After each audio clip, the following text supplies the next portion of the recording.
क्योंकि गरीब आदमी तो चाहेगा ना हमें सब कुछ मिले, लेकिन गरीब आदमी को फैक्ट ये नहीं पता कि ये आने वाले टाइम पे हमारे बाल बच्चों के लिए ये बहुत हानिकारक है, क्योंकि बच्चे वगैरह सब डिपेंड हो जाएंगे फ्री के लिए, कोई मेहनत करना चाहेगा नहीं, ठीक है। तो वो फ्री के लिए, और बाद में कभी सरकार चेंज होगी तो वो यही बोलेंगे कि केजरीवाल ने फ्री दिया, मोदी जी ने फ्री नहीं दिया। मैं ये कह रहा हूँ कि लोग अब समझदार होते जा रहे हैं, उन्हें पता कि फ्री जो है वो जिंदगी भर नहीं चढ़ने वाला, जिंदगी भर कोई बिठा के आपको घर में फ्री में नहीं खिलाएगा। तुम्हारे माँ बाप नहीं खिलाएंगे तो ये सरकार खिलाएगी? नहीं खिलाएगी। आज इन्होंने क्या कर दिया, इन्होंने कह दिया ना बिजली का बिल सबके लिए फ्री नहीं है, अब जो रजिस्टर करेगा उसको बिजली का बिल देंगे। भारत जोड़ो की यात्रा में लगे रहे, गुजरात पूरा भूल के बैठ गए। गुजरात में अगर ये प्रचार करते कुछ होता नहीं, दिल्ली भी बाद में आए, ईवीएम पे इल्जाम लगा के बैठ जाएंगे। इनके बस की कुछ नहीं है, कांग्रेस खत्म हो चुकी है, आने वाले टाइम में आम आदमी पार्टी सबसे नंबर 1 पार्टी होगी। अच्छा।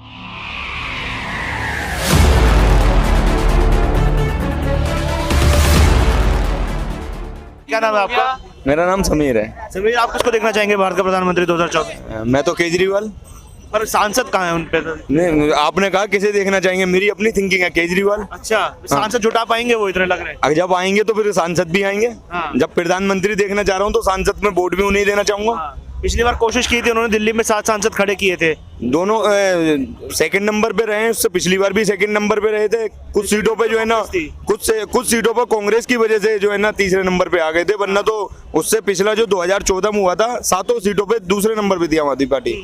तो इस बार पहले नंबर पर आ पाएगी? इंशाल्लाह आएगी। आएगी। अच्छा, क्या सबसे बढ़िया काम कौन से लग रहे हैं उनके आपको? केजरीवाल के 200 यूनिट बिजली फ्री मिल रही है, पानी फ्री मिल रहा है, यात्रा फ्री है, कैमरे लगे हैं, वाईफाई लगा है, जहाँ भी चले जाओ कोई दिक्कत परेशानी नहीं है।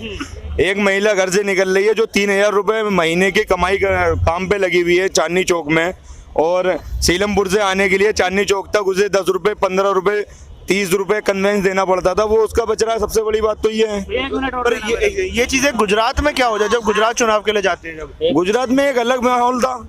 पंजाब देख लीजिए आप, पंजाब में क्या हुआ। पंजाब में पहली बार जब आम आदमी पार्टी लड़ी तो 22 सीटें थी, दूसरी बार में बहुमत से लड़के आ गई। गुजरात में लड़ रहे हैं, 5 सीटें हैं, अगली बार हो सकता है बहुमत से लड़के आएंगे। हर बार उन पे फ्री की राजनीति का आरोप लगाता है कि जो फ्री की रेवड़ी, एक रेवड़ी टर्म आपने सुना होगा निकाला गया है कि रेवड़ी बांट रहे हैं। रेवड़ी उनसे तो बढ़िया है ना, जो गुजरात के एक मुख्यमंत्री ने अपने लिए प्लेन खरीदा था और केजरीवाल ने उन्हीं पैसों से जो है ना महिलाओं के लिए, अपनी माँ बहनों के लिए बस यात्रा फ्री कर दी, तो उन रेवड़ियों से बढ़िया है फ्री की रेवड़ी। अच्छा, तो अब राहुल गांधी जी अभी कुछ दिन पहले यहाँ लाल किले पर आकर खड़े हुए थे भारत जोड़ो यात्रा में। क्या लग रहा है उस भारत जोड़ो यात्रा से कहीं ना कहीं फर्क पड़ा कांग्रेस की छवि में? फर्क कहाँ पड़ रहा? फर्क तो मुझे 0 दिख रही है दिल्ली में तो। और अगर कांग्रेस में फर्क पड़ता तो पहले तो अपने विधायक ही जोड़ लें, वो भारत तो बाद में जोड़ेंगे।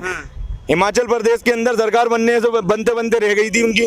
अगर थोड़े से अभी इधर से उधर हो जाते तो 21 विधायक टूटने को तैयार बैठे हुए थे। थोड़ा सा दिमाग चढ़ाया, भारत तो बाद में जोड़ेंगे। अगर भारत जो टूटा हुआ है क्या, जो जोड़ने की जरूरत हो रही है, ऐसा क्यों कहते हैं भारत जोड़ो? क्या इसी पे सोच क्या है? ये तो कांग्रेसियों ने तोड़ के रखा था ना, अब आगे जोड़ने की बात कर रहे हैं। 70 साल से तोड़ के रखा हुआ था देश को, अब आगे जोड़ने की बात कर रहे हैं। और दूसरी बात ये कि भारत जोड़ो की यात्रा में लगे रहे, गुजरात पूरा भूल के बैठ गए। गुजरात में अगर ये प्रचार करते कुछ होता नहीं, दिल्ली भी बाद में आए, ईवीएम पे इल्जाम लगा के बैठ जाएंगे। इनके बस की कुछ नहीं है, कांग्रेस खत्म हो चुकी है, आने वाले टाइम में आम आदमी पार्टी सबसे नंबर 1 पार्टी होगी। अच्छा, मोदी जी को हरा पाएंगे लग रहा है? मोदी जी को क्या, वो सभी को ही हरा के बैठेंगे। बता दो मोदी जी किससे डर रहे हैं आज की डेट में? केजरीवाल, सीबीआई उनके घर, ईडी उनके घर, छापे सारी उनके घर। मनीष सिसोदिया के घर पे छापे मारी, केजरीवाल के घर पे छापा मारा, मफरल के सिवा कुछ नहीं मिला। सत्येंद्र जैन जेल में डाल लगे बिना फालतू के, और कुछ नहीं है उनके पास। सत्येंद्र जैन को बेल नहीं मिल पा रही फिर भी। बेल तो भाई ईडी इनकी, सरकार इनकी, दलाल मीडिया इनकी, सब कुछ इनका, तो ये कहाँ से देने देंगे बेल? कोर्ट नहीं दे रहा ना बेल। तो कोर्ट तो इन्हीं के इशारों पे चल रहा। पहले वाला कोर्ट थोड़ी है जो अलग सरकार अलग फैसला कर रही है, सरकार के फैसले को खत्म कर दे कोर्ट। आज का कोर्ट तो जो है ना इन्हीं के इशारों पे चल रहा है। सहमत है भैया इस बात से? नहीं, जरा भी सहमत नहीं है। आप एक देखिए ये क्या कर रहे हैं, फ्री की सरकार चल रही है, आदमी के हाथ दो हैं, उसमें रोजगार देते हैं। उसके कहीं इन्होंने क्या किया, बिजली का बिल मुफ्त कर दिया, पानी का बिल, एजुकेशन। आप रोजगार पर इतने पैसों को इन्वेस्ट करके रोजगार क्यों नहीं पैदा किया आपने? आप एक बच्चे को जब कहोगे बेटा तुझे कुछ करने की जरूरत नहीं है क्योंकि तेरे को हम सब कुछ दे रहे हैं, कर को क्या करेगा? सड़क पे गुंडागर्दी करता फिरेगा। इसके आप रोजगार पैदा करते हैं। वेनेजुएला जैसा देश था, रिसोर्सेज से भरा हुआ था, वहाँ की सरकार ने क्या किया? यही काम किया, और उन्होंने उससे क्या किया? वो देश बर्बादी के कगार पे खड़ा है। क्यों? क्योंकि उन्होंने फ्री में ऐसे लोगों का कि सब कुछ फ्री में तुम्हें हम देंगे, हम तुम्हारा ध्यान रखेंगे। और दिल्ली की जनता कहीं ना कहीं पसंद कर रही है, पंजाब में भी उसके बाद सरकार बना ली। सर दिल्ली की ना सिर्फ वही जनता पसंद कर रही है जिनको फ्री में खाने की आदत है। इतनी प्रचंड मेजोरिटी। सर देखो ना, आने वाले टाइम में आप देख रहे हो कि वोट का उनका काउंट कम होता जा रहा है। बीजेपी का काउंट, मैं ये नहीं कह रहा खाली बीजेपी का, मैं ये कह रहा हूँ कि लोग अब समझदार होते जा रहे हैं, उन्हें ही पता है कि फ्री जो है वो जिंदगी भर नहीं चढ़ने वाला। जिंदगी भर कोई बिठा के आपको घर में फ्री में नहीं खिलाएगा। तुम्हारे माँ बाप नहीं खिलाएंगे तो ये सरकार खिलाएगी? नहीं खिलाएगी। आज इन्होंने क्या कर दिया, इन्होंने कह दिया ना बिजली का बिल सबके लिए फ्री नहीं है। अब जो रजिस्टर करेगा उसको बिजली का बिल देंगे, थोड़े टाइम बाद देखना वो भी खत्म कर देंगे ये जिनको भी फ्री आदत पड़ेगी फिर उस टाइम इस सरकार को गालियां देंगे कि केजरीवाल ने हमें धोखा दे दिया। अच्छा। इससे पहले कि पहले जाग जाओ। तो फिर बढ़िया विकल्प कौन है फिर आपके हिसाब से? देखो आज की डेट में अगर मैं बात करूं, मेरे को लगता है कि करंट उसमें जो मोदी जी की सरकार है, मैं बचपन में कांग्रेस ही रहा हूँ, कांग्रेसी से आप पे आए, आपसे हम बीजेपी पे। क्यों? क्योंकि हम साथ साथ फैक्ट्स पे बात करते हैं। मुझे फैक्ट दिख रहा है कि भैया बीजेपी की सरकार जो है वो थोड़ा एक अपना कहते हैं ना कि आप 2030 का आपका मून गोल क्या है या आपका 2050 का गोल क्या है, वो उस पर काम कर रहे हैं। अच्छा, आपके आने से पहले एक भाई साहब बोलकर गए थे यहीं हमारे चैनल पर, वो कह रहे थे कि देश में युवाओं के पास रोजगार नहीं है और देश में महंगाई बहुत ज्यादा बढ़ रही है भाजपा सरकार में। सर ऐसा है कि रोजगार है अगर आप करना चाहो। अब आप ये कहो कि मैं सीधा ही मैं सरकारी अफसर बनूंगा तो वो तो नहीं मिलेगा आपको क्योंकि आपकी पॉपुलेशन देखो ना, आपकी पॉपुलेशन 1.25 करोड़ की हो गई है। पहले जब हमारे माँ बाप काम किया करते तब पॉपुलेशन कितनी होती थी, अपॉर्चुनिटी कितनी होती थी? धीरे धीरे वो अपॉर्चुनिटी कम होती जाएगी क्योंकि पॉपुलेशन आपकी बढ़ती है। वो परसेंटेज तो वही रहेगा ना, परसेंटेज तो आपका 100 में से ही है ना। अब एक चीज 100 में आप कहोगे 100 के 100 लोगों को मिलेगा रोजगार, नहीं मिलेगा। जो आपको रोजगार मिला आप उसमें काम करना शुरू करो। फिर राहुल गांधी आरोप लगाते हैं भाजपा पे लगातार, भारत जोड़ो यात्रा ऊपर निकले हुए हैं, कह रहे भाजपा ने धर्म की राजनीति करके भारत को तोड़ दिया है। सर मैं तो राहुल गांधी की सरकार से सिर्फ ये पूछता हूँ, मैं थोड़ा टॉपिक से हटके बात करूंगा। अभी तवांग की कहानी हुई, ठीक है ना, बहुत लोगों ने पीटा, तवांग में ये हुआ, तवांग में अरुणाचल प्रदेश में हुआ। उनसे पूछो कि 70 साल में तवांग को आपने और अरुणाचल प्रदेश को डेवलप क्यों नहीं किया? इसी डर से नहीं किया कि भैया अगर करको हम तवांग को डेवलप कर देंगे चाइना हमसे नाराज हो जाएगा। चाइना नाराज करके चाइना ने दोबारा हम पे अटैक कर दिया तो चाइना हमारा ही इंफ्रास्ट्रक्चर यूज करके हमारे देश के अंदर घुस जाएगा। लोगों को ये फैक्ट पता ही नहीं होगा, इसलिए वो कहते हैं कि भैया बीजेपी की सरकार ने क्या क्या डेवलप। अब वो देखो वहाँ जाकर रोड इंफ्रास्ट्रक्चर डेवलप हुआ, पौने घंटे में हमारी कांग्रेस के टाइम में 432 रुपए का सिलेंडर था, भाजपा के टाइम में 1000 से प्लस सिलेंडर हो गया है। इनमें से इतने भी लोगों पे एक बार कैमरा इधर करना, कौन सा इनमें से इतना खड़े हुए हैं जो 1000 कुछ रुपए का सिलेंडर खरीदने के लिए राजी हैं?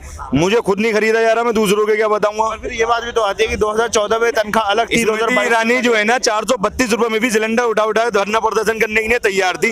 कांग्रेस के टाइम में 432 रुपए का सिलेंडर जिस टाइम था, स्मृति ईरानी सिलेंडर को लेकर धरना प्रदर्शन कर रही थी। आज के टाइम में महंगा हो गया तो सिलेंडर महंगा नहीं होगा। यार भैया कमाई भी तो थी उस टाइम पे, आज के टाइम में कमाई नहीं है। एक चीज कमाई भी तो दिखाइए ना। ये पूछना चाहता हूँ कि कांग्रेस के टाइम में मिनिमम वेज कितनी थी?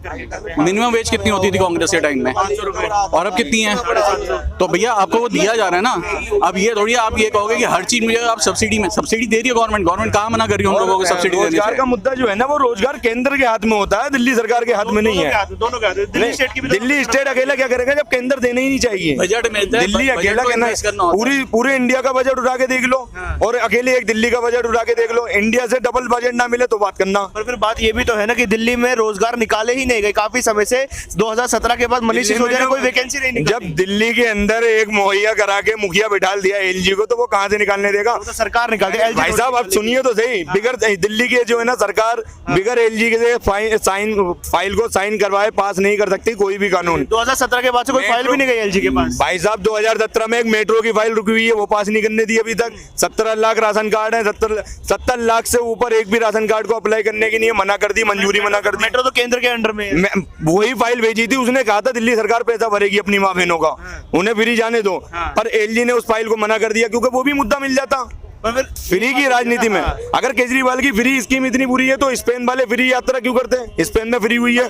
यही बात जब विपक्ष उठाता है कि जो चीजें फ्री में आप दे रहे हैं उस पर एलजी ने साइन कर दिया, जो चीज आप देना चाहते थे नहीं दे पा रहे तो उसमें एलजी ने मना कर दिया। भाई साहब अब तो सख्त ऑर्डर हो गए, इन्हें तो ये लगा था ये फ्री दे के कर क्या लेगा। जब इन्हें देखा ना था कि तब्दीली आई, तब इन्हें देखा कि अब कुछ कर सकता है कुछ नहीं, तब इन्होंने रोक लगाना चालू करी है। फ्री की राजनीति कहीं ना कहीं बढ़िया है दिल्ली वालों के लिए? क्या लगता है? बिल्कुल बढ़िया नहीं है। आदमी अपने आप पे डिपेंडेंट नहीं है, सरकार पे डिपेंडेंट है। तो ये बहुत गलत चीज है। अगर आप ये फ्री की जो राजनीति है वो आदमी को नपुंसक बना रही है, सीधी बात ये है, अपाहिज बना रही है। तो दिल्ली की जनता इतनी प्रचंड मेजोरिटी क्यों देती है हर बार? क्योंकि उन्हें फ्री में मिला। क्योंकि गरीब आदमी तो चाहेगा ना हमें सब कुछ मिले, लेकिन गरीब आदमी को फैक्ट ये नहीं पता कि ये आने वाले टाइम पे हमारे बाल बच्चों के लिए ये बहुत हानिकारक है। क्योंकि बच्चे वगैरह सब डिपेंड हो जाएंगे फ्री के लिए, कोई मेहनत करना चाहेगा नहीं, ठीक है? तो वो फ्री के लिए, और बाद में कभी सरकार चेंज होगी तो वो यही बोलेंगे कि केजरीवाल ने फ्री दिया, मोदी जी ने फ्री नहीं दिया, और वो काम करने के लिए वो नहीं जाए, काम करेंगे नहीं वो, क्योंकि उन्हें सब कुछ अभी तक फ्री मिल रहा था।